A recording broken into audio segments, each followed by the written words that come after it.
Min-ji had never liked St. Mary's Hospital.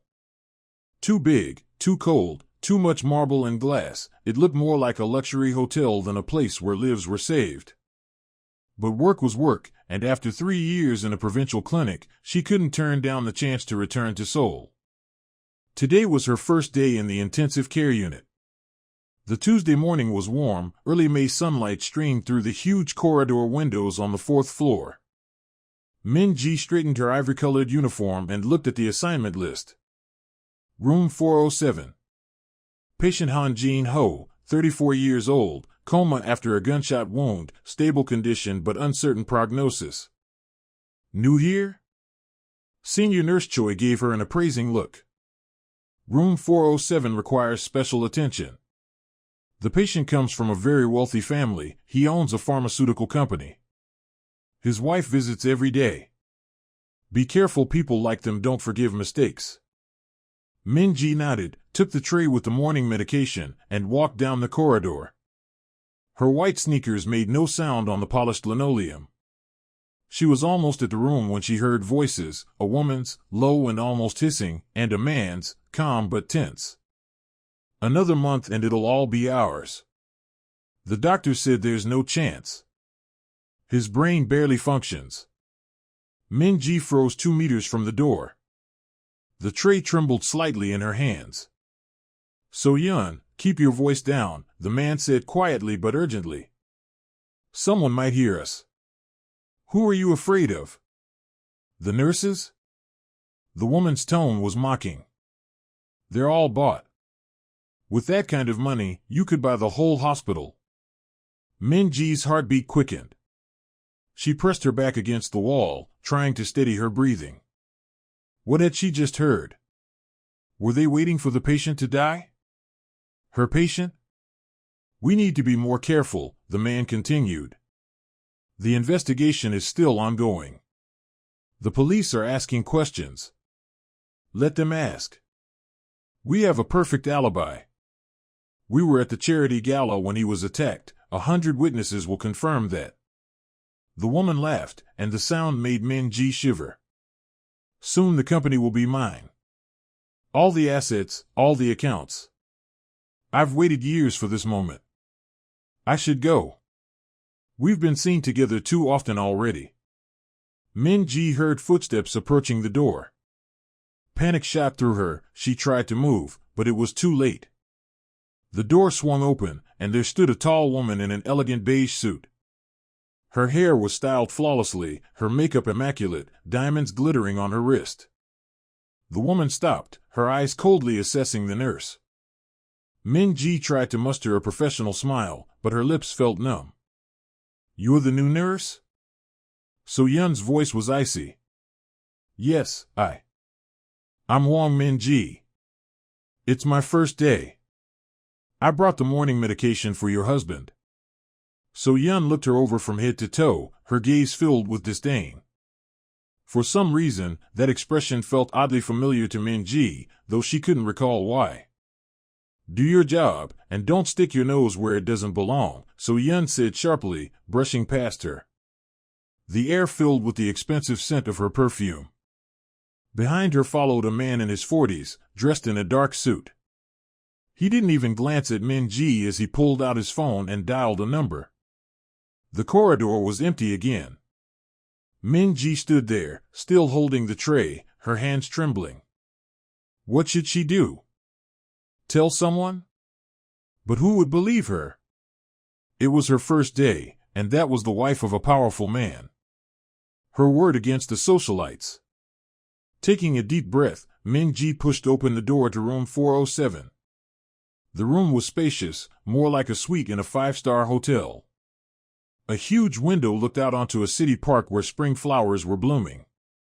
The medical equipment was state-of-the-art, monitors quietly beeping, tracking heartbeat, breathing, and blood pressure. On the bed lay a man, Han Jin-ho. His face was pale but handsome, high forehead, straight nose, firm chin. His dark hair was neatly trimmed. Beneath the hospital gown, she could see the edges of bandages. He lay motionless, connected to life support machines. Min Ji approached and checked the readings on the monitors.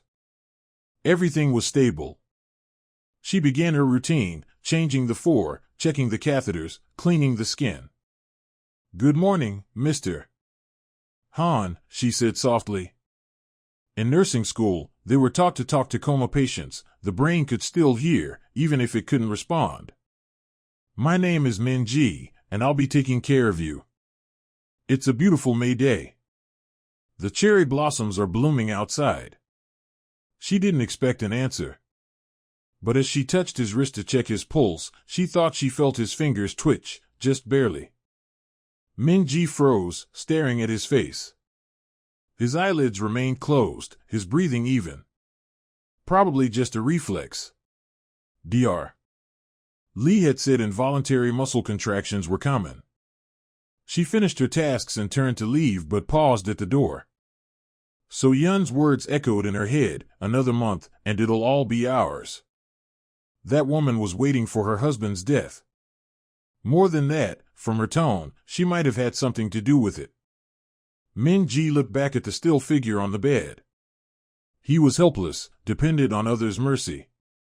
And his own wife wanted him gone. "I don't know if you can hear me," she whispered, "but I promise I'll take care of you. I promise." She stepped out of the room, and in that moment, made a decision. Min Ji took out her phone and opened the Notes app. The first entry read, Tuesday, May 4th, 8:30 a.m. The patient's wife, So Yun, and an unidentified man discussed the patient's death and inheritance. Quote, "Another month, and it'll all be ours." She didn't know yet what she would do with this information. But her instincts told her it was important. Something was very wrong. The rest of the day passed as usual, but her mind kept circling back to the morning's conversation. When her shift ended, she stopped by room 407 once more. Jean Ho lay in the same position. The setting sun cast golden light across the room. "See you tomorrow, Mr. Han," Min Ji said, adjusting his blanket. "I'll be back in the morning." As she left the hospital, she glanced back at the illuminated windows of the fourth floor. Somewhere up there, in room 407, lay a man whose life she now felt responsible for. Min Ji didn't believe in fate, but at that moment she felt it, that her life had just changed. That this first day was the beginning of something greater, something she couldn't yet understand. She walked toward the bus stop, unaware that 6 months later, everything would turn upside down. That the past she had tried to forget for 15 years would resurface in the most unexpected way. And that the silent patient in the coma had heard every word she'd said. The next morning, Wednesday, Min Ji arrived at the hospital determined to stay professional. She had barely slept, replaying the conversation over and over in her head. By dawn, she had convinced herself that maybe she'd misunderstood. Maybe So Yun had been talking about business. About the company. But when she entered room 407 at 8 a.m., her doubts vanished. So Yun was there, sitting by the window flipping through a fashion magazine. She wore a black dress this time, with a pearl necklace. When Min Ji entered, she didn't even look up. "Good morning," Min Ji said, bowing politely as protocol required. "Do your work quickly," So Yun replied without lifting her eyes. "I have a meeting in half an hour." Min Ji quietly went about her tasks. She could feel the woman's cold, assessing gaze on her. As she checked the 4 line, she glanced at So Yun again, and realized she'd seen that expression before. The curve of her lips, that air of superiority. It all seemed hauntingly familiar. "How much do they pay nurses in this hospital?" So Yun asked suddenly. Min Ji froze, not understanding where that question came from. "Enough to live on," she answered cautiously. "Enough to live on," So Yun repeated, mimicking her with open disdain. "The poor are always satisfied with so little. You should have chosen a more profitable profession." Min Ji clenched her jaw and kept working. She was used to condescension from wealthy patients and their relatives. But something in So Yun's tone cut deeper than usual. "I love my job," Min Ji replied calmly. "Helping people. How touching. So Yun finally lifted her head, her eyes full of mockery. Do you think you're going to save him? The doctors give him no more than a month. His brain is too damaged. It's only a matter of time. Min-ji turned toward her, forgetting her caution. As long as he's alive, there's hope. Miracles do happen in medicine. Miracles, So Yun laughed. How naive. My husband was a strong man, but even the strong die, especially when their time has come. Something in those words made Min-ji's blood run cold. When their time has come. That wasn't how loving wives spoke. That was how people waiting for death spoke. So Yun stood up and picked up her expensive handbag. I'll come in the afternoon tomorrow. Make sure everything's in order. She walked past Min-ji, leaving behind that same trail of expensive perfume. When the door closed, Min-ji exhaled. Only then did she realize she'd been clenching her jaw the entire time. She approached the bed and looked at Jin-ho. His face was peaceful, serene. The monitors showed stable readings. Did you hear that? She whispered. Your wife. She talks about you as if you're already dead. Of course, there was no response. Min-ji sighed and began writing his vitals into the medical chart. Then she took out her phone and added another note, Wednesday, May 5th, 8:15 a.m. So Yun said, his brain is too damaged. It's a matter of time. Especially when their time has come. Over the next week, Min-ji settled into a routine. She came to see Jin-ho every morning at 8, did all the procedures, and then stayed a few minutes longer, just to talk to him. At first, it was small talk, the weather, the news, things happening in the hospital. But gradually, she began to share more. About her tiny apartment in a quiet neighborhood on the outskirts of Seoul. About the neighbor's cat that meowed at her door every morning for food. About how she brewed herself coffee and watched the sunrise over the city. You know, she said one morning, 10 days into the job, I didn't always want to be a nurse. In high school, I dreamed of becoming a literature teacher. I loved reading and writing essays. But life had other plans. She didn't know why she was telling all this to a motionless man. Maybe because he couldn't judge her or ask questions.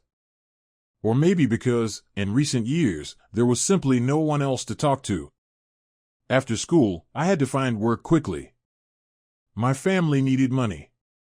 Nursing school was the most practical choice. 3 years of training, and I could start earning. She adjusted his pillow gently. You know what's strange? I can't imagine myself doing anything else now. This job. It gives my life meaning. Min-ji didn't notice that the patient's pulse quickened slightly on the monitor. If only she knew that Jin-ho could hear every word, absorbing the warmth in her soft, gentle voice, something oddly familiar about its tone. So Yun came 2 or 3 times a week, usually not for long. Sometimes she was accompanied by the same man from the first day. Min-ji learned his name was Na-gon-woo, Jin-ho's business partner. One Friday, during the 3rd week, Min-ji accidentally overheard them again. She was returning from lunch when she spotted them at the end of the corridor near the window. They were standing close, too close for business partners. The lawyer says that once brain death is officially confirmed, everything will transfer to me, so Yun was saying. Just a couple more weeks of tests, and we'll have the report. Are you sure no one suspects anything? Gon-woo's hand slid around her waist. Take your hand off, someone might see, she said, but her tone was teasing. When it's all over, we'll be free. We'll go to Europe, celebrate. Too bad we had to go to such extremes. Don't feel sorry, So Yun's voice turned hard. He never would have given me a divorce. He cared too much about his precious reputation. And I wasn't going to spend my life in a loveless marriage. Min-ji pressed her back against the wall, trying to breathe quietly. Her heart pounded wildly. They had confessed. They were truly behind the attempt on Jin-ho's life. Don't you think that new nurse spends too much time with him? Gonwu asked suddenly. Who? That little mouse? So Yun scoffed. She's just doing her job. Besides, the more she fusses over him, the less suspicious it looks. A devoted nurse fighting for her patient's life, it actually works in our favor. If you say so. They walked off down the corridor, and Min-ji finally let out the breath she'd been holding. Her hands trembled as she took out her phone and recorded what she'd heard. That evening, before the end of her shift, she stayed in room 407 longer than usual. Dusk was settling over the city, lights flickering on outside the window. Mr. Han, she began softly, I don't know if you can hear me. The doctors say the chances are low. But I want you to know, I won't give up. I'll fight for you, even if no one else will. She took his hand, warm but limp, into hers. Your wife. She isn't who she seems. She. Min-ji hesitated. What was she doing? Telling a man in a coma that his wife wanted him dead? Just keep fighting. Please. If she had looked at the monitor then, she would have seen a small spike in brain activity. Deep within the coma, Jin Ho's mind clung to her voice, to those words of hope. He couldn't move, couldn't speak. But he heard. He heard everything. By the end of May, Min-ji already felt like part of the ward. Her colleagues had accepted her, the patients trusted her. But she still spent most of her time in room 407. Her conversations with Jin Ho grew increasingly personal. She told him about the books she read, the movies she watched, her hopes and her fears. You know what's hardest about being alone? She asked one morning as she changed the bandage on his chest. The gunshot wound was healing well, at least physically. It's not that there's no one to talk to. It's that there's no one to share the little joys with. When you see a beautiful sunset, or find a great book in a used bookstore, or drink a perfect cup of coffee. And there's no one to tell about it. She applied hand cream, the same apricot one she'd used for years. Its scent reminded her of home, of youth, of simpler times. You know, I bought this cream back in high school, she said with a small smile. Senior year. I saved up from part-time jobs and bought it at a tiny cosmetics shop. It felt so luxurious back then, having real hand cream instead of plain Vaseline. She looked at her hands, at the small mole near her wrist. Since then, I always buy the same one. Silly, isn't it? Getting attached to a smell? If Min-ji could have peered into Jin Ho's consciousness, she would have seen something click in his memory. Apricot cream. That scent. He remembered it. But from where? At the beginning of June, head nurse Choi approached Min-ji. How's our VIP patient doing? She asked, flipping through the medical charts. Stable. No changes, Min-ji replied. I heard his wife has been asking about the possibility of disconnecting him from life support. Min-ji felt her stomach tighten. What? But his vitals are stable. There's no medical indication for that. I know. Dr. Lee refused. But she's hired independent specialists to run another evaluation. Nurse Choi looked at her seriously. Min-ji, I understand you've grown attached to this patient. But you have to remember, sometimes families make decisions we can't agree with. It's not in our power to change that. After that conversation, Min-ji returned to the ward. She sat down in the chair beside Jin Ho's bed and took his hand. You have to fight, she whispered. Please. Your wife wants. She's trying to. The words caught in her throat. You have to wake up. Show them you're still here. That you're fighting. She sat like that for several minutes, holding his hand, and then suddenly felt a faint pressure. Barely there, but real. Min-ji's head shot up, her eyes searching his face. His eyelids twitched. It lasted no more than a second, but she saw it. Mr. Han? Her voice trembled. Can you hear me? No response. The monitors displayed the same stable readings. Maybe she'd imagined it. No, she felt that squeeze. Min-ji pressed the call button. Within a minute, Dr. Lee, the young urologist in charge of Jin Ho's case, entered the room. What happened? I saw his eyelids move. And he squeezed my hand, Min-ji said quickly. It was a reaction, I'm sure of it. Dr. Lee conducted a brief examination, checked reflexes, shone a light into the patient's eyes. His readings haven't changed, he said, shaking his head. It could have been an involuntary muscle spasm. That happens in comatose patients. But, Nurse Huang, his voice was gentle but firm, I understand you're hoping for improvement. But we can't mistake wishful thinking for reality. Involuntary movement doesn't mean conscious response. After he left, Min-ji stood by the bed, feeling foolish. Maybe he was right. Maybe she wanted to believe so badly that she'd begun seeing things that weren't there.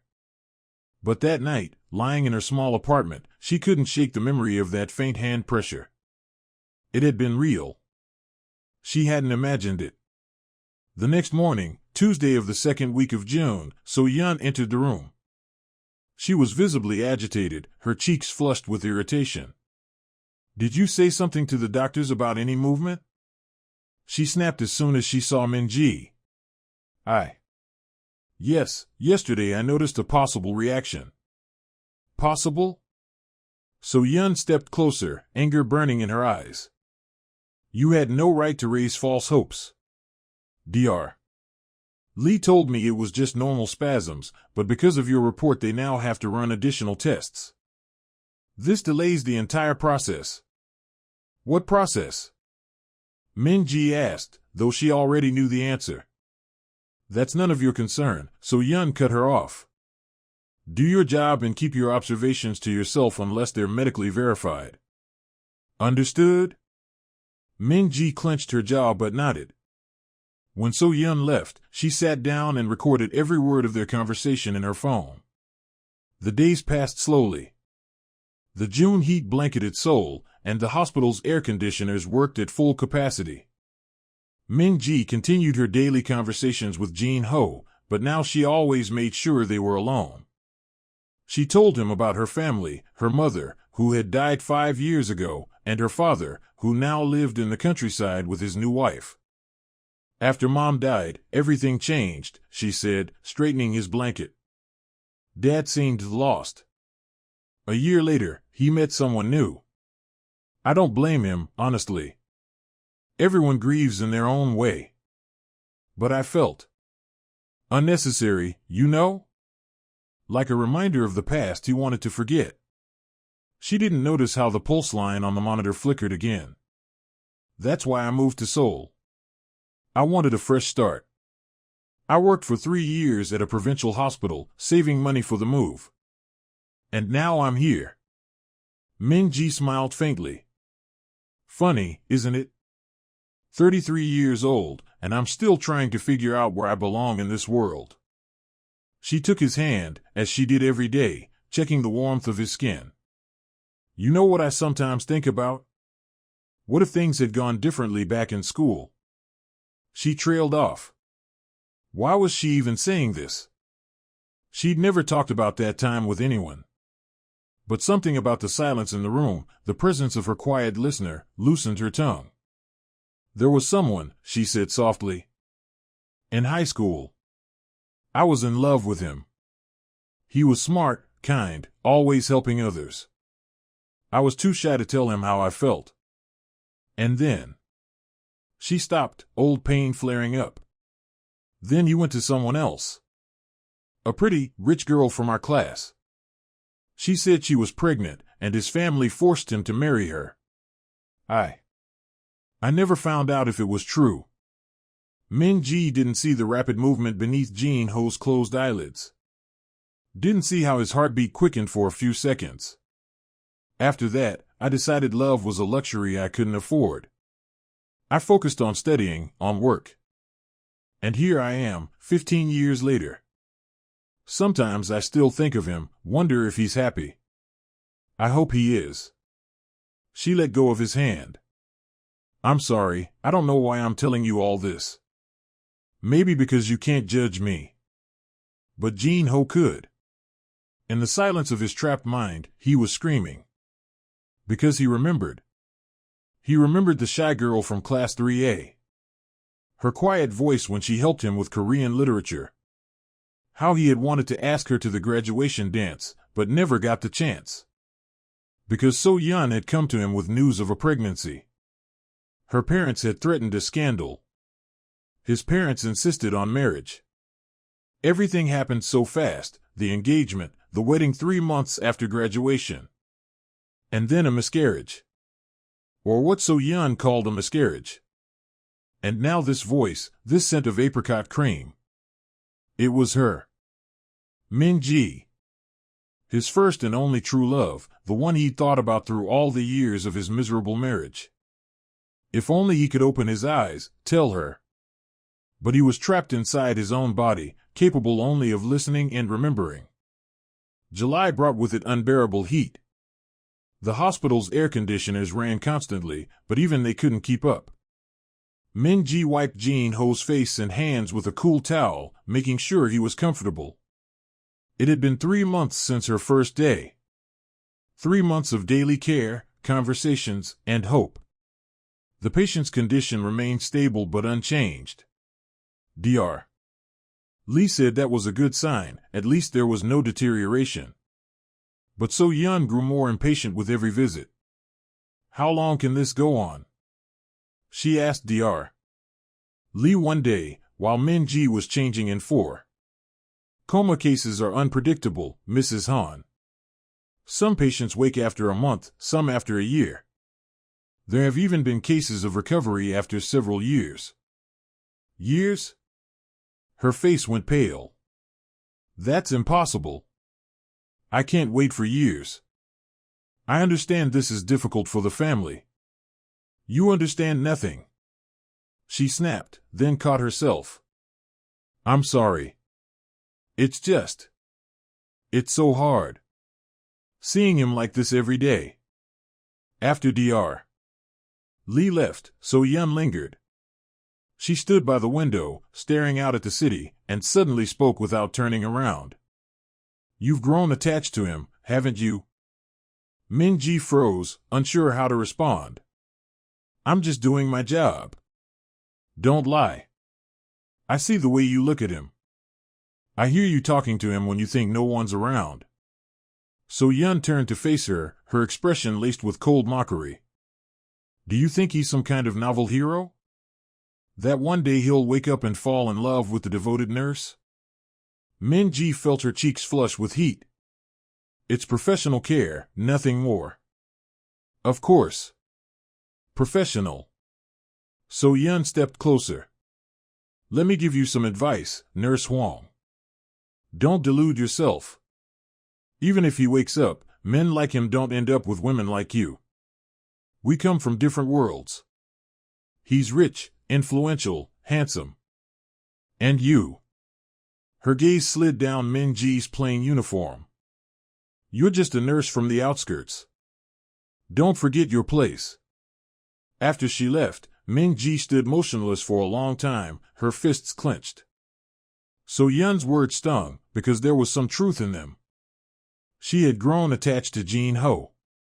Over these months, he had become part of her life, and the thought that one day he might wake up and not even remember her existence hurt deeply. In mid-July, something happened that changed everything.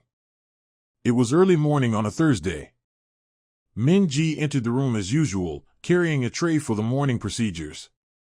Good morning, Mr. Han, she began as always. They say it'll be a little cooler today after yesterday's heat wave. You know, I read an interesting article about new rehabilitation methods for brain injuries. She spoke while going through her usual routine, when suddenly she heard a sound. A faint, almost imperceptible moan. Min Ji spun around. Jean Ho lay in the same position, but his eyelids were trembling. Not reflexively, it looked as though he was trying to open them. Mr. Han? She rushed to his bedside, taking his hand. Can you hear me? The fingers in her palm tightened.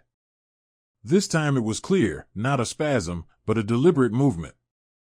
Oh my God, Min-ji whispered. She pressed the call button, not letting go of his hand. Hold on, I'm here. You're safe. His eyelids fluttered again, and then, slowly, unbelievably slowly, began to lift. His dark lashes quivered, and finally, his eyes opened. Dark brown, unfocused, but alive. Alive.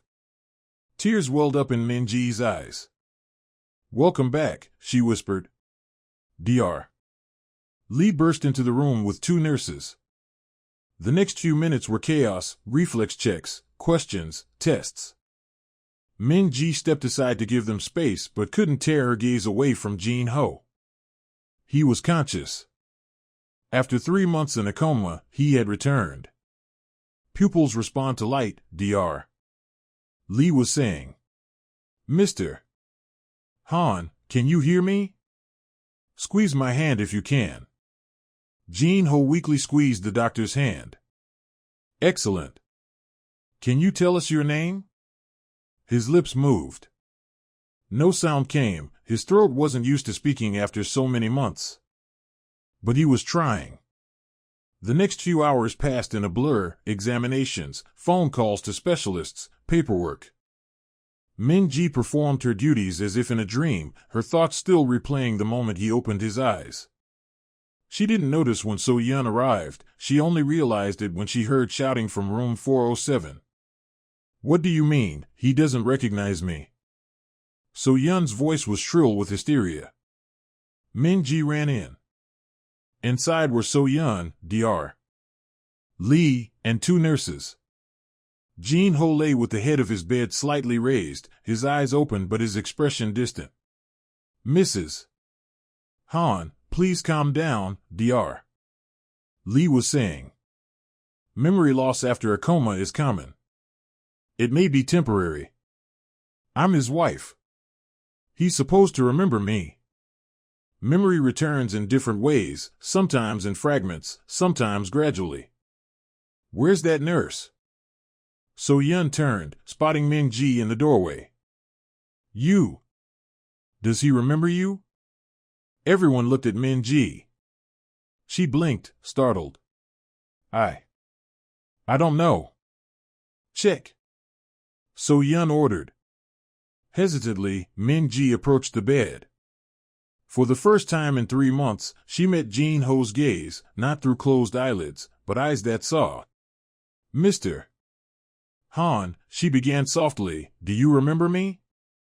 His eyes focused on her. For several seconds he just looked, studying her face. Then his lips curved into the faintest hint of a smile, and he nodded, weakly, but unmistakably. Voice, he rasped, his first words since awakening barely audible. Your voice. I remember. So-yeon gasped, a raw, wounded sound. That's impossible. He can't remember her and not remember me. Mrs. Han, Dr. Lee said, taking her arm to lead her away. This is normal. Nurse Huang spent a lot of time with him, talking to him. Auditory memory often returns first. But So-yeon wasn't listening. Her face twisted with rage as she lunged toward Min-ji. What did you do to him? What did you say? I just took care of him. Min-ji backed away, frightened by the sudden aggression. Liar. You did something. You poisoned his mind against me. Mrs. Han, that's enough, Dr. Lee's tone hardened. You're frightening the patient. Indeed, Jin-ho's body had tensed on the bed, his breathing quickened. The monitors beeped anxiously. So-yeon finally composed herself. She straightened up, smoothing her dress. I want her removed from my husband's care. Immediately. That's not possible, Dr. Lee objected. Nurse Huang is doing an excellent job. You have no grounds for such a demand. Grounds? So Yun's voice turned icy. I'm his wife. That's grounds enough. Either she's reassigned, or I'll transfer my husband to another hospital. A heavy silence followed. Dr. Lee exchanged glances with the other nurses. We'll discuss this with the administration, he said finally. For now, the patient needs rest. Everyone except medical staff, please leave the room. So Yun shot Min Ji one last furious glare and stormed out, slamming the door. Min Ji stood frozen, still unable to believe what had happened. Jin Ho was awake. He remembered her voice. But that likely meant she would lose him as a patient.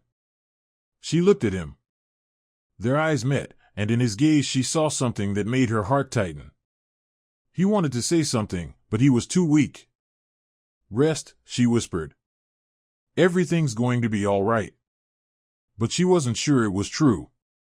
The next 3 days were chaos. The hospital administration tried to find a compromise between So Yun's demands and Dr. Lee's professional judgment. Min Ji was temporarily removed from room 407 and reassigned to another ward. It was hard. She had grown used to starting her mornings with Jin Ho, to caring for him. Now she could only walk past his room, wondering how he was doing. Dr. Lee sometimes stopped her in the hallway to give brief updates. He's recovering faster than we expected. His memory is coming back in fragments. Yesterday he remembered the name of his company and his parents' names. But he still doesn't recognize his wife. Is that normal? Min Ji asked.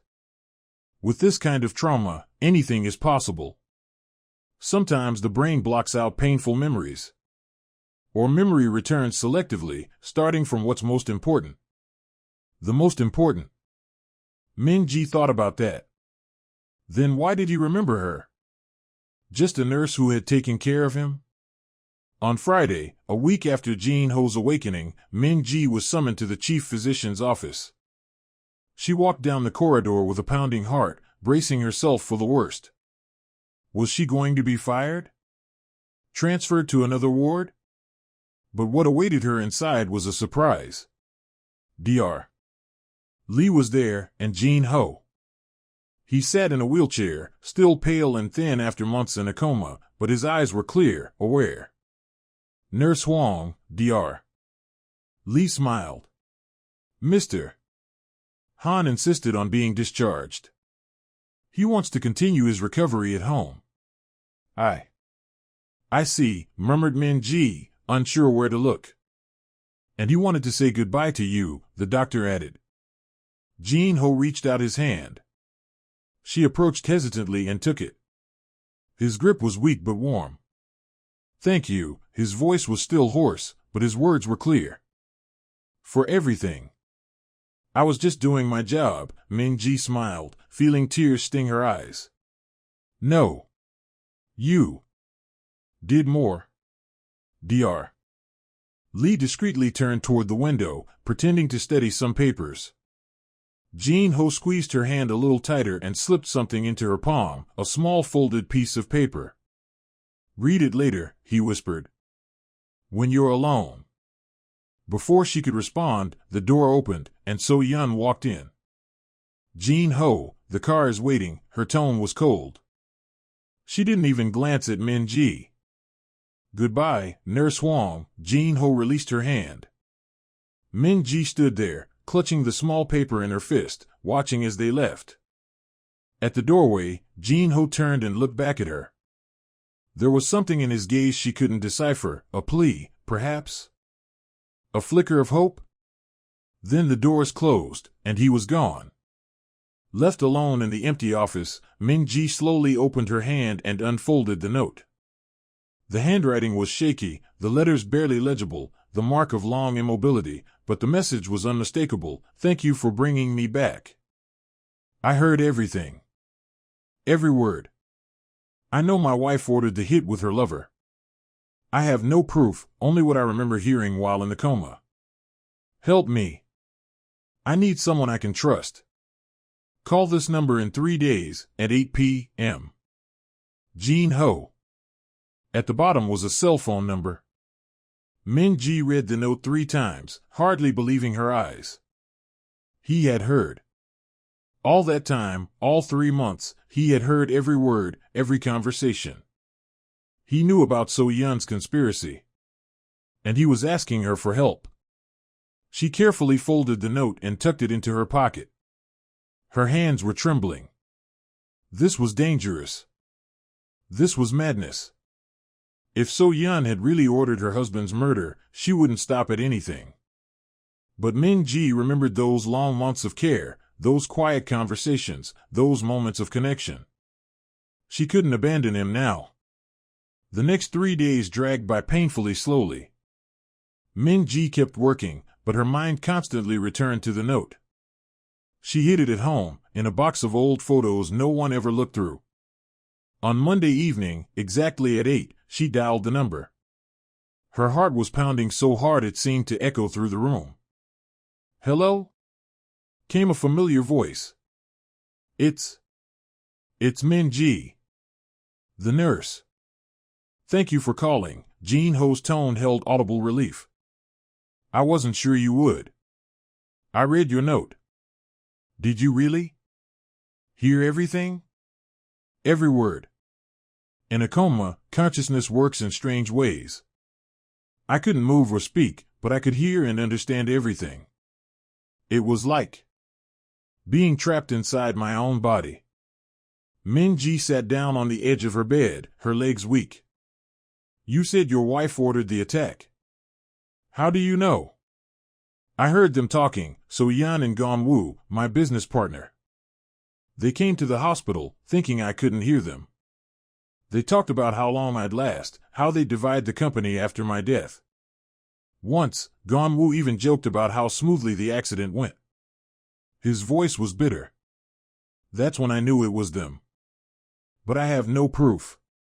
The police think it was an attempted robbery. Some thug attacked me near the office one night. No witnesses, no cameras in that alley. But if you heard them, my testimony means nothing. I was in a coma. Any lawyer would dismiss my memory as unreliable. I need real evidence.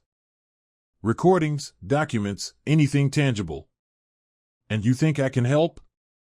So Yun doesn't see you as a threat.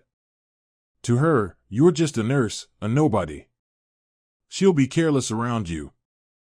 He paused. "I know I'm asking a lot. It's dangerous.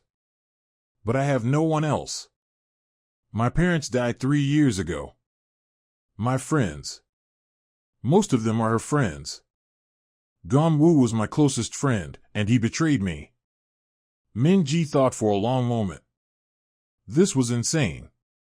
She should refuse, forget all of this, go on with her quiet life. But she remembered that first day she overheard So Yun's words. Remembered those 3 months of tending to a helpless man. Remembered his weak hand in hers, his first look after waking up. "All right," she heard herself say. "I'll help you. But I don't know where to start." "Thank you." Relief was palpable in his voice. "We need to meet. To plan. I'll send you an address. Can you come tomorrow evening?" "Yes. After work." "Min Ji." He hesitated. "Be careful. They're dangerous." When the call ended, Min Ji sat for a long time in the dark of her apartment. What had she just done? She'd gotten herself involved in something criminal, agreed to help a man she barely knew. But deep down, she knew she couldn't have done otherwise. Something about him drew her in, something stronger than duty or compassion. The next evening, Tuesday, Min Ji went to the address Jean Ho had sent.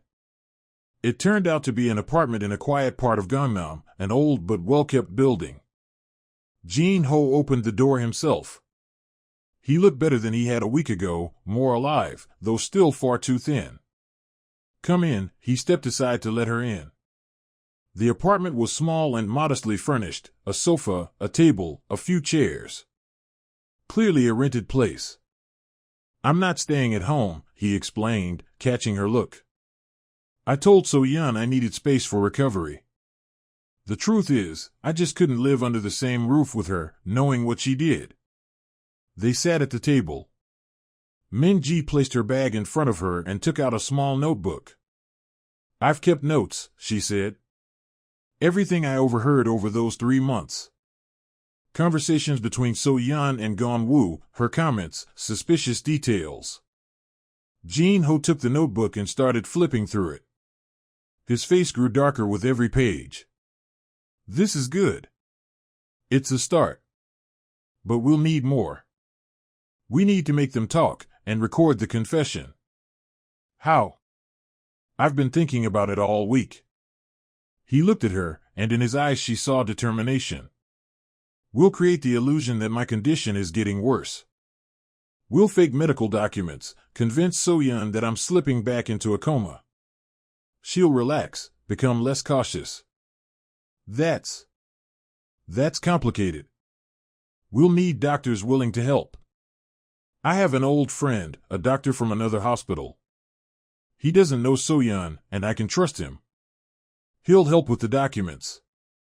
They talked late into the night, working out the plan. With each passing minute, Min-ji realized more clearly the scale of what was ahead. This wasn't just about gathering evidence. It was an operation to expose murderers. When she was about to leave, past midnight, Jin-ho stopped her at the door. Min-ji, there's something else I need to tell you. She turned, waiting. When I was in the coma and heard your voice, you told me about school. About how you were in love with someone who left you for another girl. Min-ji felt her cheeks flush. I shouldn't have said that. I'm sorry, it was unprofessional. No, wait. He stepped closer. You talked about high school, about a boy who was kind and helped classmates. About a girl who said she was pregnant.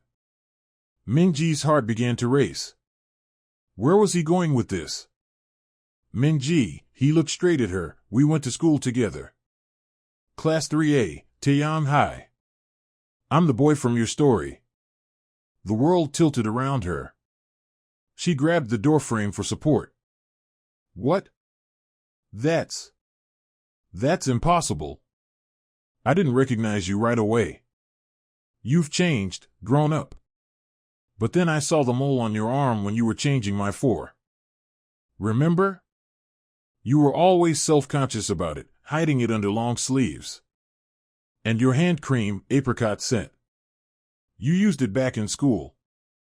I remember you sitting at your desk between classes, rubbing that cream into your hands. Min-ji slowly sank to the floor by the door, her legs no longer holding her up. 15 years. 15 years she had tried to forget Han Jin-ho from Class 3A. And now he was standing before her, alive, the very same boy she had hopelessly loved at 17. So-yeon. She whispered. Your wife. She's Hwang So-yeon. Yes. His voice hardened. The most popular girl in school. The one who mocked you, called you a poor country girl. The one who stole me with a lie about being pregnant. Min-ji lifted her head, and their eyes met. Memories flooded back, the school hallways, his smile, her shy attempts to get his attention.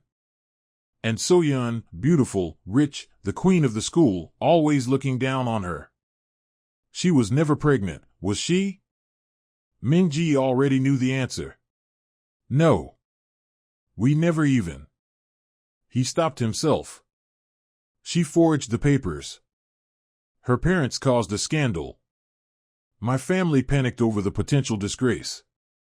We were married within 3 months, and a month later came the miscarriage. I only found out the truth 2 years ago, when I accidentally discovered the Real medical file. Min-ji was silent, trying to process it all. 15 years of her life had been built on a lie. 15 years blaming herself for not being good enough, for not holding on to him. And he had been trapped in a marriage with a woman who was now trying to kill him. Why didn't you divorce her when you found out? She asked. I tried. But So-Yun threatened to destroy the company. She had connections, blackmail material on many of my business partners. She threatened a scandal that would ruin the firm's reputation. My parents died a year ago, no more need to worry about their feelings. I was gathering evidence, looking for a safe way to end it. He gave a bitter smile. Looks like she got ahead of me. Minji stood, leaning against the wall. It was too much information, too many emotions. I need to go, she whispered. I need to process all this. Minji, wait. But she was already opening the door, running into the hallway, down the stairs. The cool night air burned her lungs as she burst onto the street. Jin-ho. Han Jin-ho. Her first love. All these years she thought he was happily married, living his wealthy life, having forgotten his modest classmate. And he had been trapped in a loveless marriage, deceived, betrayed. And now she had agreed to help him take revenge on the woman who once destroyed them both. Minji stopped on the empty street, gazing up at the stars above the city. Fate. It had to be fate. What other chance could have brought her back to him, now, like this? She pulled out her phone and typed a message, I'm in. All the way. She'll pay for everything. The reply came a minute later, thank you. We'll do this right. Together. Together. Minji smiled through her tears. After 15 years, they were together again. Not the way she had dreamed in her youth, but fate had given them a second chance. And this time, nothing would tear them apart. The next 2 weeks were intense. Minji continued her hospital shifts, but every free hour went into planning with Jin-ho. They met in his rented apartment in the evenings, going over details, rehearsing. Dr. M., Jin-ho's old friend, agreed to help. He worked at a private clinic and had access to medical equipment and records. This is a dangerous game, Jin-ho, he warned at their first meeting. If you get caught forging medical documents. I know the risks, Jin-ho replied. But it's the only way. So-Yun has to believe I'm slipping into another coma. Only then will she lower her guard and make a mistake. The plan looked simple on paper, but it was hard to execute. Jin-ho would begin showing symptoms of deterioration, dizziness, fainting, memory lapses. Dr. M would falsify test results showing progressive brain damage. So-Yun, believing her husband was near death again, would become less careful. And Minji would stay close, recording every word, every suspicious move. Phase 1 began at the end of July. Jin-ho called So-Yun and asked to meet. Minji watched from a car parked across the street from the cafe where they met.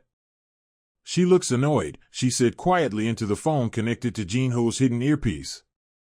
Starting now, came his calm voice. Minji saw him suddenly clutch his head, his face twisting in pain. So-Yun jumped up, calling for the waiter. Moments later they left the cafe, So-Yun supporting a staggering Jin-ho. Nice performance, Minji whispered, watching them. Over the following week, the episodes repeated. Jin-ho fainted at home, complained of headaches, forgot simple things. Dr. M provided falsified MRI scans showing new brain hemorrhaging. So-Yun called a medical council. Minji managed to overhear their conclusion, critical condition, high risk of another coma, possibly irreversible. She's pleased, Minji told Jin-ho that night. I saw her trying to hide a smile when she left the doctor's office. Then she's bought it, Jin-ho looked exhausted. Pretending to be sick wasn't as easy as it sounded. Now we wait for her next move. They didn't have to wait long. 2 days later, Minji received a message from Jin-ho. So-Yun suggested moving me back to the hospital for full care. I agreed. St. Mary's tomorrow. Be ready. When Jin-ho was brought to St. Mary's Hospital that Thursday, the second week of August, Minji was prepared. She made sure he was placed back in room 407, the same one where he had spent 3 months in a coma. "Welcome back, Mr. Han," she said formally as they wheeled him in on the gurney. So-Yun was beside him, her face a mask of the devoted wife. "Nurse Huang," So-Yun gave her a cold, assessing look. "I hope you'll be more professional this time." "Of course, Mrs. Han." Jin-ho lay with his eyes closed, pale and still. Only Min-ji saw the faint movement under the blanket, his hand clenched into a fist, the signal that he understood. Over the next few days, they played a dangerous game. Jin-ho pretended to grow sicker, falling into long periods of sleep. Min-ji cared for him as usual, but their conversations had changed, coded, careful. "His vitals are a little worse today," she would say while changing his for. It meant So-Yun came with Ganwoo. They discussed something important. "Hopefully, tomorrow will be better," he'd reply weakly when they were alone. That meant, "Did you record it?" "Absolutely," she'd smile softly. "Yes, everything's recorded." So-Yun visited her husband every day. At first, she was cautious, but her vigilance gradually faded. She began bringing Ganwoo more often. They stayed in the room, speaking quietly, believing Jin-ho to be unconscious. Min-ji hid a recorder inside a flower vase, a gift from So-Yun, poetic irony. Each evening, she retrieved the recordings and passed them to Jin-ho. One day, they captured a particularly damning conversation. It happened on a Tuesday, 2 weeks after Jin-ho's return to the hospital. Min-ji was doing rounds in the hallway when she heard voices coming from room 407. She walked past, pretending to be busy, her heart pounding. The recorder was running. Later that evening, she and Jin-ho listened to it in his apartment. "The doctor says it's only a matter of days," So-Yun's voice sounded pleased. "This time he won't make it." "Are you sure?" Ganwoo's tone was nervous. "He woke up last time." "Last time was just a sedative meant to keep him out during the surgery. You hired an idiot who miscalculated the dose. It should have been enough to make sure Jin-ho couldn't resist when that hitman robbed him. Instead, he got shot and spent 3 months in a coma. It was your hitman's idea to shoot. I said to stage an accident. Doesn't matter now. What matters is that his brain is truly dying this time. In a week, I'll sign the papers to disconnect him from the machines. Everything legal, medical report in order, no suspicion." Min-ji and Jin-ho exchanged glances. There it was, the confession. "It's not enough," Min-ji said. "We need more details. About the money, their plans after your death." "We'll get them," Jin-ho squeezed her hand. "Just a little more time." But time was against them. Dr. Lee began insisting on a full examination, one that would expose the forged documents. So-Yun was pushing to speed up the authorization for life support withdrawal. "We need to move faster," Jin-ho said on Friday. "I'll arrange a meeting tomorrow evening with So-Yun and Ganwoo. I'll tell them I want to talk about my will while I'm still conscious." "That's dangerous." "I know. But we have no choice. If I don't provoke them, we'll never get a full confession." On Saturday night, Min-ji finished her shift and stayed in the hospital. She sat in the empty staff room on the same floor, listening through an earpiece to the conversation in room 407. Jin-ho sat on the bed, looking frail but alert. So-Yun and Ganwoo stood by the window. "I want to change my will," Jin-ho said. "Before it's too late. Leave everything to you, So-Yun, but on one condition." "What condition?" Her voice tensed. "Ganwoo will take over as company director. I know you've always been close. I want to be sure the company is in good hands." Min-ji heard So-Yun gasp softly. Jin-ho was baiting them. "Jin-ho," Ganwoo began, "I don't know what to say." "Say the truth," Jin-ho's tone hardened. "I'm not a fool. I've seen how you look at each other. I know about your meetings, the ones you thought I didn't notice." "Jin-ho." I don't care, he cut him off. I'm dying. What difference does it make? I just want you to be happy. I want to know my death means something. Silence fell. Minji held her breath. It's a shame you couldn't just give me a divorce, So-yeon said suddenly, bitterness in her voice. It would have been so much easier. You know why, Jin-ho replied. A scandal would have destroyed the company. And now it will resolve itself. Yes, Ganwoo finally spoke. It's a shame it came to this. If that idiot had gotten the dosage right 6 months ago, you'd have just fallen asleep at the wheel. An accident, no suspicions. Minji exhaled sharply. Another confession. But he screwed it up, Ganwoo continued. We had to improvise. Luckily, you ended up in a coma. We thought it would solve the problem naturally. And I woke up, Jin-ho said. Must have been quite a disappointment. Jin-ho, don't talk like that, So-yeon tried to take his hand, but he pulled away. Don't pretend now. We both know the truth.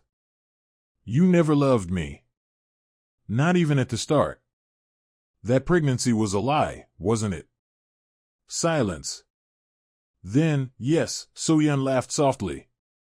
Yes, it was a lie. I wanted out of my parents' house. I wanted access to your family's money. You were perfect, rich, naive, easy to manipulate. And now I'm dying, setting you free. How convenient. Jin-ho. Get out, his voice was weary. Just leave. I'll sign the papers tomorrow. Minji heard footsteps, a door closing. Then silence. She burst out of the staff room and ran into room 407. Jin-ho was sitting on the bed, his hands trembling. We've got everything, she whispered. Everything's on record. He looked up at her, his eyes glistening with unshed tears. She admitted it. She confessed it was all a lie from the very beginning. Minji embraced him, feeling him shudder. She'll pay for this, she whispered. For everything. I promise. They spent Sunday analyzing the recordings. There were several conversations where So-yeon and Ganwoo discussed their plans, admitted their involvement in the attack, revealed details. This is enough for an arrest, Dr. M said after listening. But we need to hand it over to the police properly. If they find out about the forged medical files, the case could fall apart. I've thought about that, Jin-ho said. We need a public moment. Something that makes it impossible to cover up. What do you mean? In 2 weeks, the company's annual shareholders meeting takes place. There'll be journalists, investors, business partners. He looked at Minji. So-yeon plans to announce my imminent death and take control of the company as my widow. And you want to show up there alive? Not just alive. Healthy. With proof that they tried to kill me. In front of hundreds of witnesses. They won't be able to bury it or by silence. Minji nodded slowly. It's risky. What if So-yeon tries to act before then? That's why we have to be careful. For the next 2 weeks, I'll keep pretending to be dying. And then. He clenched his fists, then comes the hour of reckoning. On Monday, Minji returned to work. She kept caring for Jin-ho, who was now spending most of his time at the hospital. So-yeon visited him less often. She was busy preparing for the shareholders' meeting and organizing the transition of power. She's already ordering new furniture for the director's office, Jin-ho said. My secretary told me. She's so sure of herself, Minji shook her head. So certain everything will go according to plan. Arrogance. It always destroys villains. During the following days, they kept gathering information. Minji used her position as a nurse to stay close, to listen, to record. Ganwoo came to see Jin-ho several times, discussing the company's affairs and the handover. One Wednesday, Minji ran into So-yeon in the hospital corridor. The woman was in a great mood, smiling. "Ah, Nurse Huang," she said in a condescending tone. "Thank you for taking such good care of my husband in his final days." Minji clenched her teeth, forcing herself to smile. "It's my job, Mrs. Han." "You know," So-yeon stepped closer, lowering her voice, "I remember you from school. Huang Minji, the poor girl who always sat alone. You used to look at Jin-ho back then. Did you think I didn't notice?" Minji froze. "I don't know what you're talking about." "Oh, come on," So-yeon laughed softly. "You were in love with him. It was so obvious. All this devotion you're showing now. Is it just old feelings that never went away?" "You're mistaken." "Really?" So-yeon leaned even closer. "Here's a piece of advice, nurse, forget him. In a week, Jin-ho will be dead. And you'll still be what you've always been, nobody. A poor nurse with no future. Some things never change." She turned and walked away, her heels clicking on the linoleum. Minji stood trembling with rage. She pulled out her phone and texted Jin-ho, "She remembers me from school. Knows about my feelings. Could that be a problem?" The reply came quickly, "No. It makes revenge even sweeter.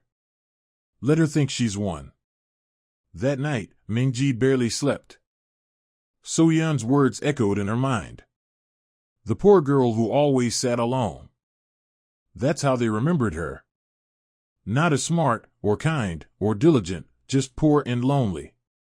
But soon So-yeon would realize she had underestimated the poor girl. The days flew by. On Thursday, Dr. M provided the final batch of forged documents, a report of irreversible brain damage and a recommendation for withdrawal of life support. So-yeon signed all the papers, barely hiding her triumph. Tomorrow, Friday, at noon, she told Dr. Lee. "I want it to be quick and humane. Mrs. Han, are you sure? Maybe we should wait a little longer." "I'm sure. He's not coming back.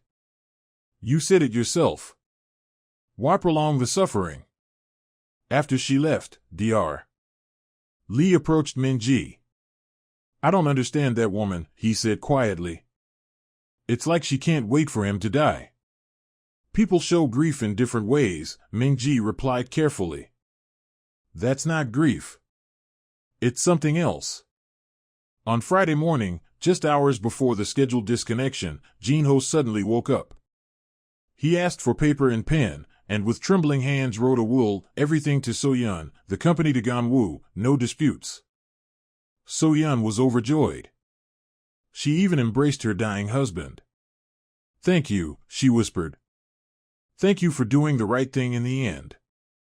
After she left, Jin-ho wiped his face, distorted by disgust. For more days, he told Minji. "It'll all be over on Tuesday." Over the weekend, Jin-ho secretly left the hospital. Dr.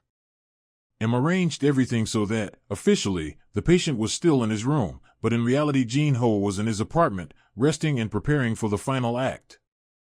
"You have to look healthy on Tuesday," Minji told him as she brought him food. "Strong. So everyone can see you're not dying." "I know." He took her hand. "Minji, when this is all over, we need to talk. About us. About what was and what might be." She looked down at their intertwined fingers. "Let's finish what we started first.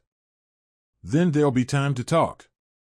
But in her heart, hope was already stirring, hope that maybe, after 15 years, after all the pain and betrayal, they would have a second chance. On Monday evening, they met one last time before the meeting. Dr. M, Jin-ho, and Minji sat around the table, reviewing the plan one final time. "The recordings are in a safe place?" Dr. M asked. "Copies have been sent to 3 different lawyers," confirmed Jin-ho.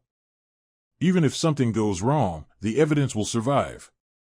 "The police are informed?" "Detective Yu will be at the meeting." Unofficially, as a guest. But ready to act on my signal. Then there's only one thing left. Ming-Ji took out a small box. A microphone and a camera. Tiny, invisible. You'll wear them tomorrow. We'll record everything, reactions, excuses, every word. Jin-Ho took the devices, studying them. Tomorrow our lives change, he said quietly. You both risked everything for me. I'll never forget that. We're doing the right thing, said Dr. M. Justice has to prevail. After the doctor left, Ming-Ji stayed behind. They sat in silence, each lost in thought about what was to come. Aren't you afraid? She asked. I am, he admitted. I'm afraid something might go wrong. That So-Yun might slip away again. That I've underestimated her. She's the one who underestimated us, Ming-Ji said, taking his hand. Tomorrow she'll learn that the poor girl from school and the betrayed husband are stronger than she ever imagined. He smiled, genuinely, for the first time in a long while. You know what's strange? If it hadn't been for the assassination attempt, I would have lived out my life in an unhappy marriage, never realizing you were still there. Fate brought us together again in the strangest way. Maybe, Ming-Ji said, standing up. Or maybe we made our own fate. We chose this path ourselves. Then I'm glad I made that choice. At the door, she turned back. See you tomorrow, Jin-Ho. The final act of our play. See you tomorrow, Ming-Ji. And the beginning of something new.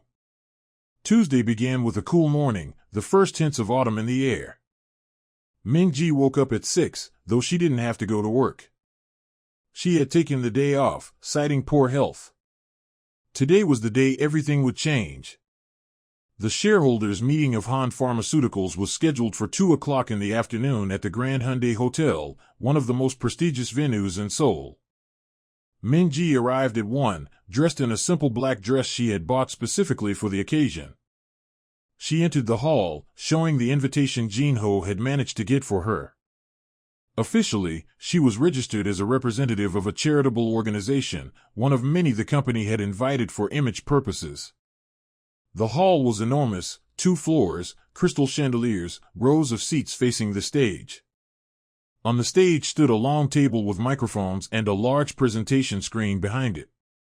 The room filled quickly, business suits, elegant dresses, the low hum of polite conversation. Ming-Ji found her seat in the middle of the hall, where she had a perfect view of the stage. Her heart was pounding so loudly it felt like everyone could hear it. At exactly 2 o'clock, a man in a gray suit, the company's vice president, Mr. Seo, walked onto the stage.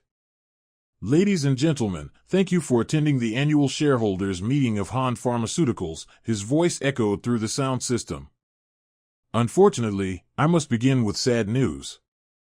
Our president, Mr. Han Jin-Ho, is gravely ill. The doctors have given little cause for optimism. A murmur spread through the hall. Many had already heard rumors, but this official statement made it real. In light of this, Mr. Seo continued, Mr. Han has entrusted management of the company to his wife, Mrs. Han So-Yun, who will work in cooperation with our Director of Development, Mr. Na Ganwoo. Please welcome them. So-Yun and Ganwoo stepped onto the stage. So-Yun was dressed in an elegant white suit, her hair neatly pulled back, her face the perfect mask of grief she wore so well. Ganwoo, in a dark suit, looked serious, but Ming-Ji could see the glint of triumph in his eyes. Thank you, So-Yun began, her voice trembling with supposedly restrained emotion. This is a difficult time for me and for the company. My husband. He was the heart of this organization. But I know he would have wanted us to continue his legacy. Cameras flashed, journalists scribbled notes. Among the crowd, Ming-Ji spotted Detective Yu, a middle-aged man in a modest suit, standing near the side door, quietly watching. We are planning to expand our production facilities, So-Yun continued, turning to the presentation. Graphs and figures appeared on the screen. Mr. Na, our new operations director, has been overseeing this project. Ganwoo approached the microphone and began speaking about financial results. Minji barely listened. She glanced at her watch. 5 more minutes. The presentation went on. Soyeon and Ganwoo looked confident, self-assured. They had won, or so they thought.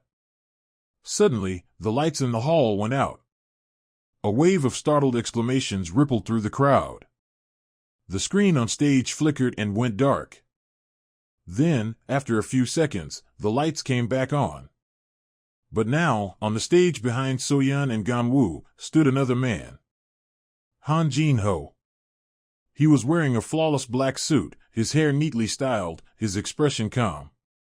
He looked nothing like a dying man, strong, healthy, alive. A collective gasp filled the room. Soyeon and Ganwoo slowly turned around. Soyeon's face went pale. She grabbed the edge of the table, as if losing her balance. Jin-ho? Her voice was barely audible even through the microphone. How? Good afternoon. Jin-ho stepped to the central microphone. His voice was strong, steady. I apologize for the dramatic entrance. But I think some things require a bit of drama. Reporters rushed toward the stage, cameras flashing relentlessly. Security guards struggled to contain the commotion. As you've all heard, I was supposedly at death's door, Jin-ho continued. My loving wife spoke so convincingly about my tragic condition. But, as you can see, reports of my death were greatly exaggerated. Jin-ho, what is this? Ganwoo tried to take control of the situation. The doctor said what they were told to say. Jin-ho cut him off. It was a game, Ganwoo. A game to draw out the truth. And you both played your parts perfectly. Soyeon finally found her voice. I don't know what you're talking about. You were in a coma, and then your condition worsened. I was in a coma, yes. After your hired man shot me. Jin-ho gestured toward the screen behind him, where a photo appeared, a man in a hood, the very same who had attacked him 6 months earlier. But you know what's interesting? While I was in that coma, I heard everything. Every conversation. Every word. Soyeon took a step back. You heard? Every word, he repeated. Your plans to divide the company. Your discussions about how long I'd last. Your jokes about how convenient it all was. The screen came alive again, this time, playing an audio recording. Voices filled the hall, Soyeon's and Ganwoo's, clear and undeniable. Another month, and it'll all be ours. If that idiot had calculated the drug dose correctly. It's a pity it came to this, but you wouldn't give me a divorce. The hall froze in collective shock. Cameras kept rolling.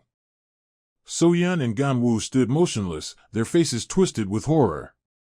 This is a fake.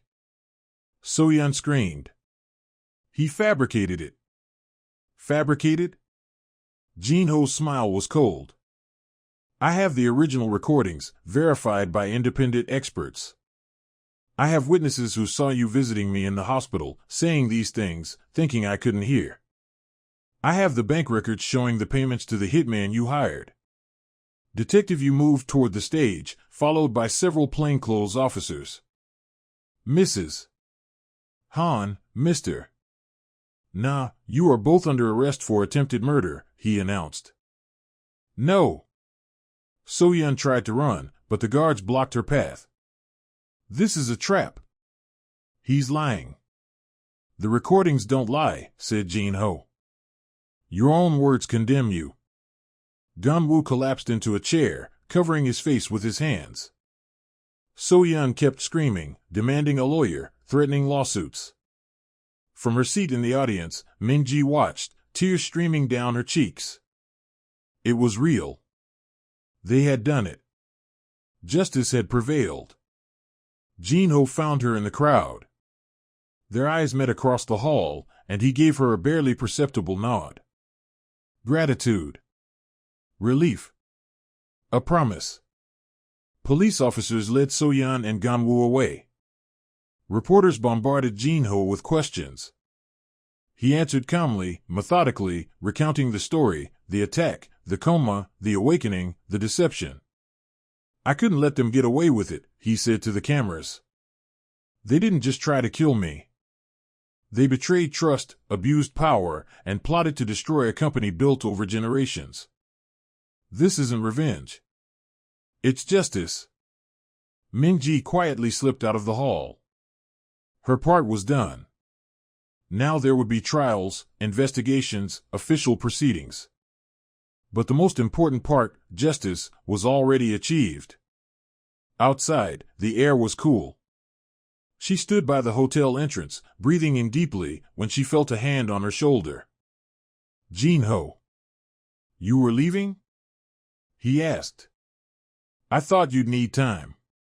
There are so many people, so many questions. They can wait. He took her hands. None of this would have been possible without you. You risked everything to help me. It was the right thing to do. I know. But still. Thank you.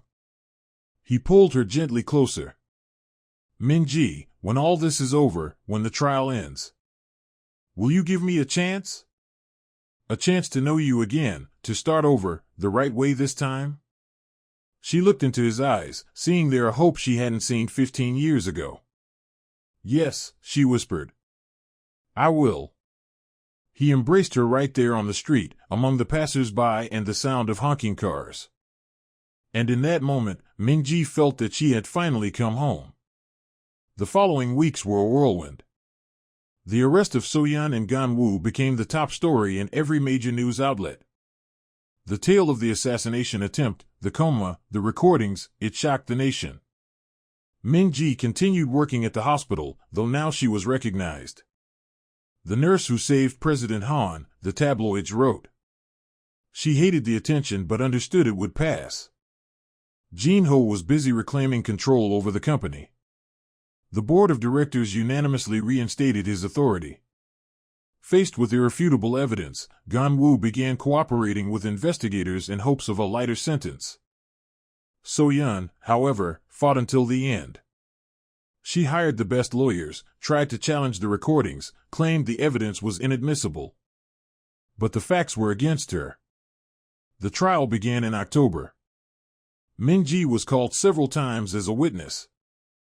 She testified about what she had observed at the hospital, the conversations she had overheard, So-yeon's behavior. The hardest moment came the day So-yeon and Min-ji crossed paths in the courthouse corridor. You, hissed So-yeon, her face twisted with hatred. This is all because of you. A pathetic nurse who didn't know her place. No, Min-ji replied calmly. This is because of you. Because of your greed, your lies, your cruelty. He'll never choose you. So-yeon let out a hysterical laugh. You think he loves you? You were just his tool for revenge. Maybe, Min-ji said steadily. But at least I didn't try to kill him. And I won't spend the rest of my life in prison.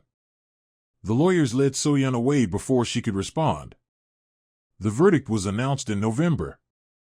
So-yeon, 15 years for attempted murder, fraud, and abuse of trust. Gan-woo, 10 years for complicity, with a reduced sentence for cooperation. When the sentence was read, So-yeon screamed, cried, blamed everyone around her. Guards escorted her out as her shouts echoed through the courthouse halls. Min-ji and Jin-ho stood on the courthouse steps, watching as the van carrying the convicts drove away. It's over, he said quietly. Finally over. Yes, Min-ji took his hand. Now a new life begins. Over the months, they had grown closer. Jin-ho often visited the hospital, sometimes just to see her, to talk. They had lunch together, walked in the park, shared stories from their lives. Min-ji learned about the years of his unhappy marriage, about how he tried to find purpose in work and philanthropy. Jin-ho learned about her years of solitude, her career, and the small joys that kept her going. You know what I sometimes wonder? He asked one evening as they sat on a park bench near the hospital, autumn leaves rustling under their feet. What if things had turned out differently 15 years ago? If Soyeon hadn't lied, if I'd actually asked you to the graduation ball like I planned? Would we have been happy? Min-ji smiled. Or broken up a year later like most high school couples? I don't know. But I like to think we would have made it, he said, taking her hand. We always had a connection, even when I was too foolish to admit it. Don't blame yourself for the past. We can't change it. But we have the future. The future, he repeated softly. Min-ji, I don't want to rush things. I know we've both been through a lot. But I want you to know, my feelings for you are real. This isn't gratitude or nostalgia. It's something more. Her heart raced. I feel the same. I've fallen in love with you again.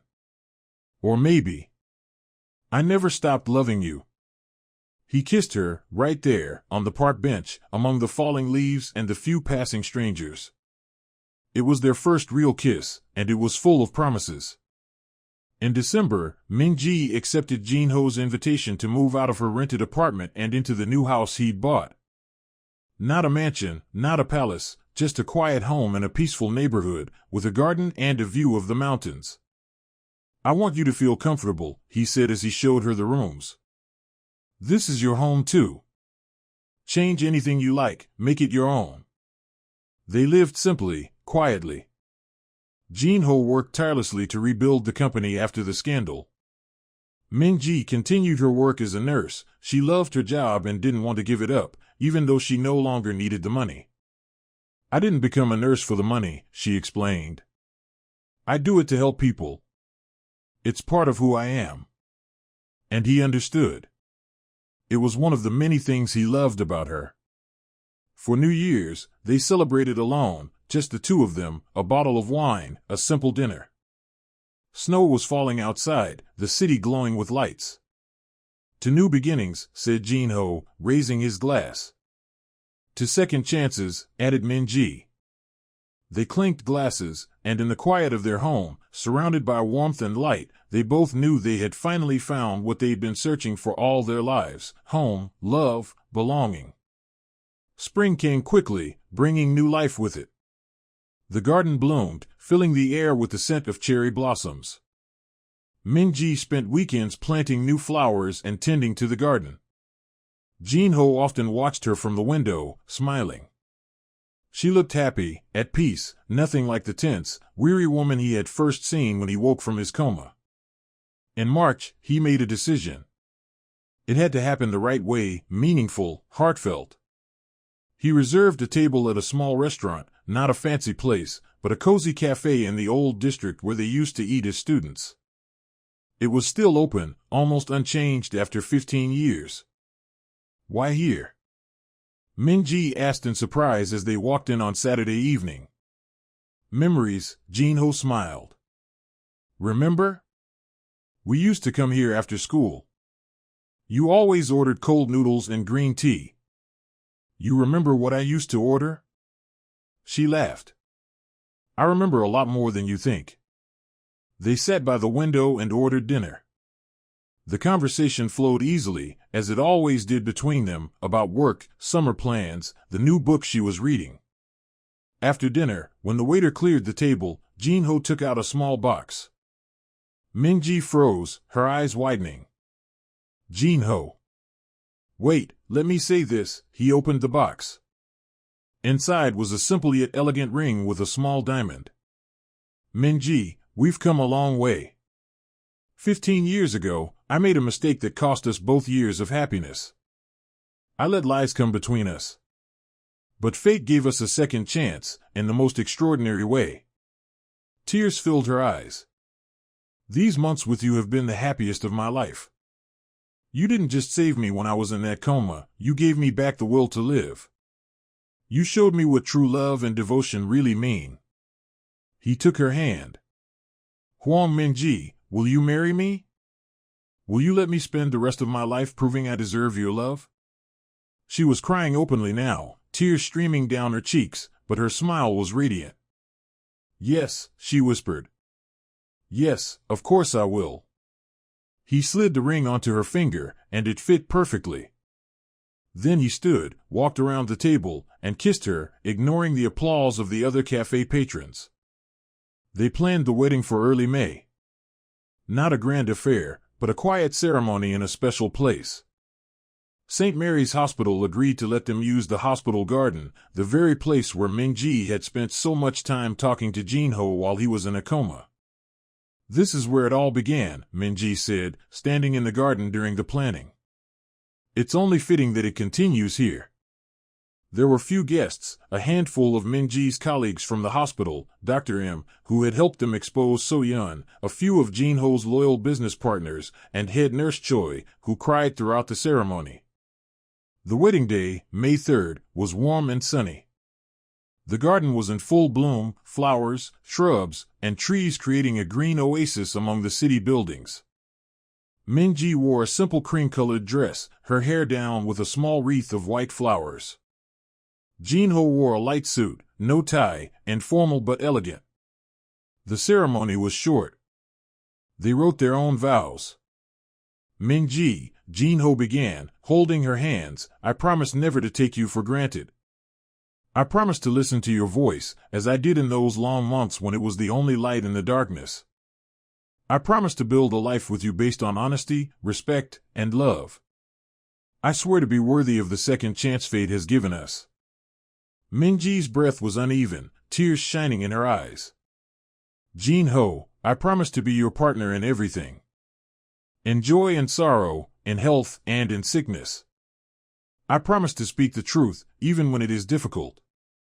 I promise to support your dreams and share my own. 15 years ago I lost you, but now I've found you again. And I will never let you go.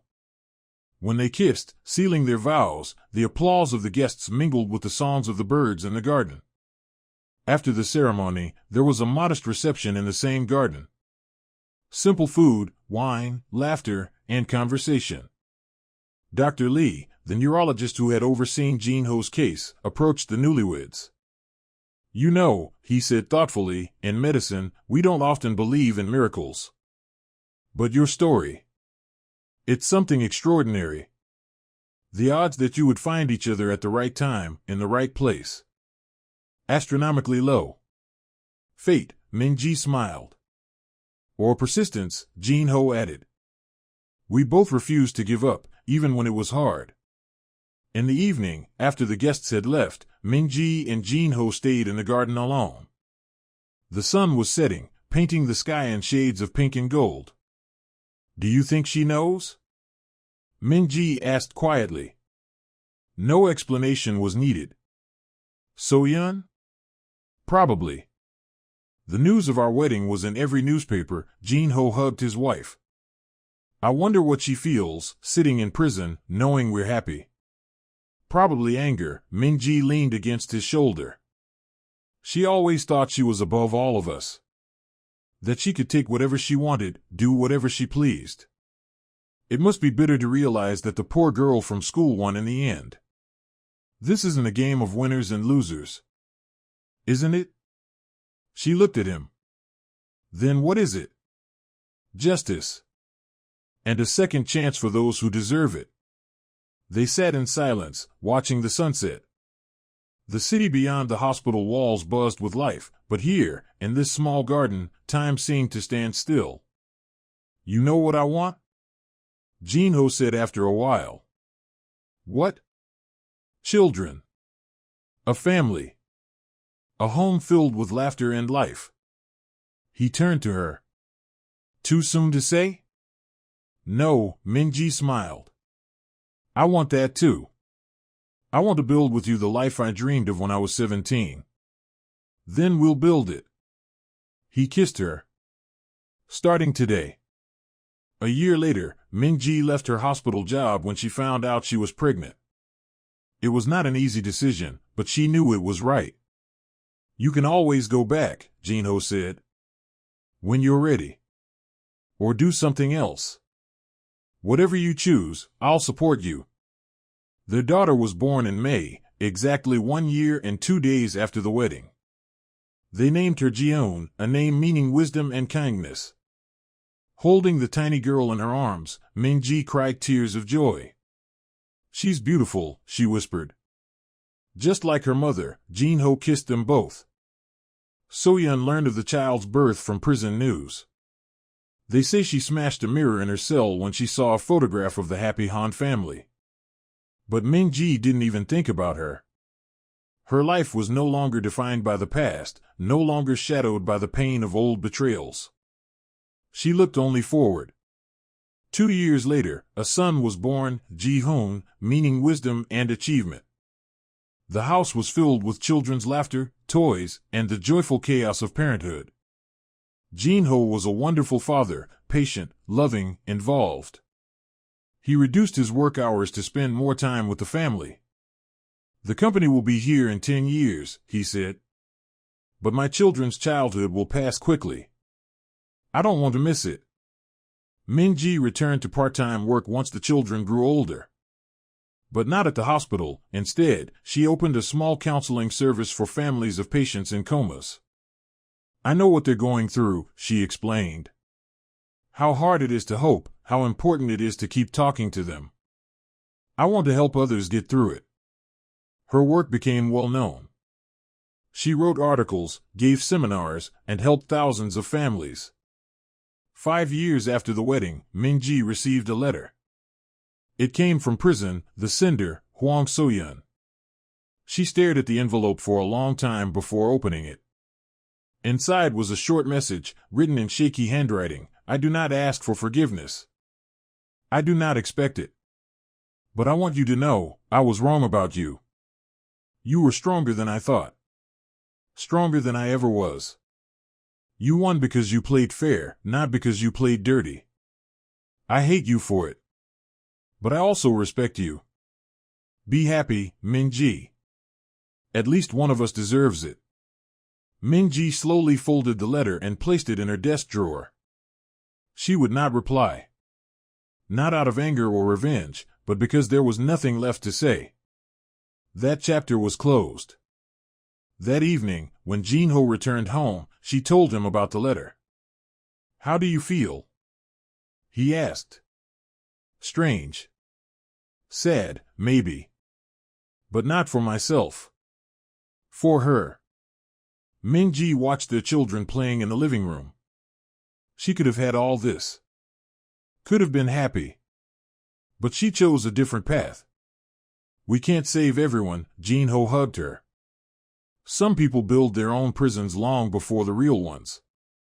At the end of May, on the anniversary of their wedding, they returned to the hospital garden, now with their children running among the flowers, laughing and playing. Remember? Jinho took Mingji's hand. Every second, she smiled. From the very first day to today. Do you regret anything? She thought of the 15 years spent apart. Of pain, betrayal, loneliness. Of the long months caring for a comatose man, unaware he was her first love. Of the risks she had taken to help him. No, she finally said. Nothing. It all brought us here. To this moment. To this life. Then we lived it right, he kissed her, their children giggling nearby. The sun was setting over the city, painting the sky in the same shades as on their wedding day. Somewhere in prison, Soyeon sat in her cell, counting the years until her release. Somewhere else, Ganwoo served his sentence, regretting the greed that had ruined him. But here, in this garden, life went on. Love triumphed. Justice prevailed. And two souls, separated 15 years ago by lies, were reunited, never to be parted again. This was not a fairy tale. This was reality, built on honesty, courage, and a second chance. And they would live it together, until the end of their days.